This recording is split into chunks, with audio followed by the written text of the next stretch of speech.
Il consigliere comunale di Agrigento Giuseppe Arnone ha chiesto l'inserimento come punto all'ordine del giorno del Consiglio Comunale dei risvolti investigativi legati all'inchiesta Self-Service. Il testo integrale della richiesta di Arnone è pubblicato sul sito internet teleacras.com. Adesso ascoltiamolo in questa intervista.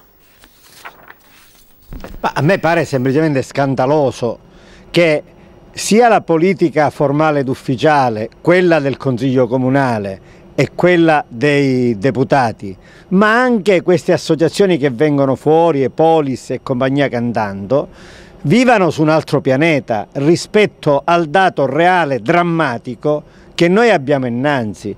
Io ho letto gli atti giudiziari pubblicati da un giornale. Noi abbiamo gli uffici giudiziari agrigentini che scrivono che al comune di Agrigento la normalità era la corruzione, anzi testualmente lo leggo, la normalità della corruzione presso gli uffici tecnici di Agrigento. E ancora, è sempre il GIP che parla, resta chiara l'assenza di un qualunque monitoraggio sull'andamento oggettivo degli uffici da parte di chi provvedeva a nominare gli stessi dirigenti. E ancora, sempre il GIP sulle carte della Procura descrive, sulla base delle testimonianze ovviamente, che si assisteva al trasferimento dei tecnici, il trasferimento punitivo, toglierseli dalle scatole, dei tecnici che non aderivano al sistema o comunque creavano problemi, mostrando dissenso sulla gestione degli affari. Il tutto scritto con le virgolette problemi affari, e chiedendo per esempio conto e ragione delle pratiche edilizie. Questi tecnici siano stati talvolta non confermati in incarichi presso l'ufficio tecnico in concomitanza di circostanze che illuminano inevitabilmente a tinte fosche tutto il contesto ambientale di amministrazione. Normalità della corruzione, tinte fosche di tutto il contesto ambientale di amministrazione. Allora, vi è una critica violentissima dell'autorità giudiziaria anche al sindaco. Era il sindaco che doveva controllare l'andamento degli uffici, era il sindaco che doveva impedire le vendette di Di Francesco nei confronti dei funzionari per bene che non si prestavano al suo gioco.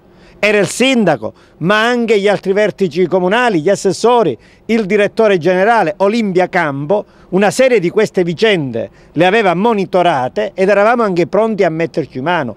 Non si può trascurare che è stato Arnone ad indicare da anni in Sicari un elemento da mettere margini e Di Francesco l'elemento da rimuovere al più presto da ogni incarico dirigenziale. Ora, su queste cose vogliamo far finta di nulla?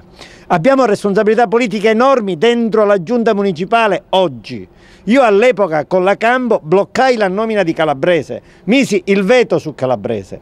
Adesso Calabrese è assessore e vengono fuori sempre atti giudiziari che pitturano in modo terribile l'operato di Calabrese. Vogliamo fare finta di niente? Vogliamo negare che il grande protettore dentro il comune di Agrigento di Francesco è stato l'attuale assessore Gramaglia?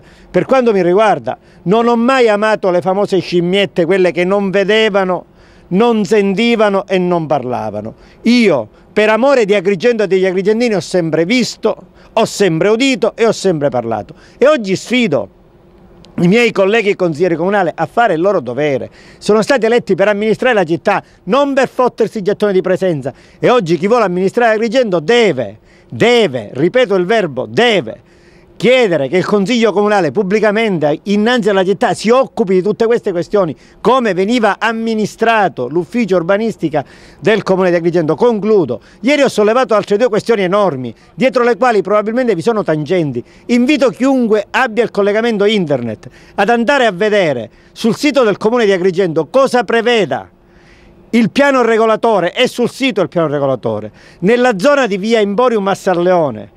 E poi, dopo averlo visto, chiedersi come sia possibile che sia stato autorizzato in violazione del PRG un nuovo distributore di benzina che fa pugni con ogni logica e ogni legalità.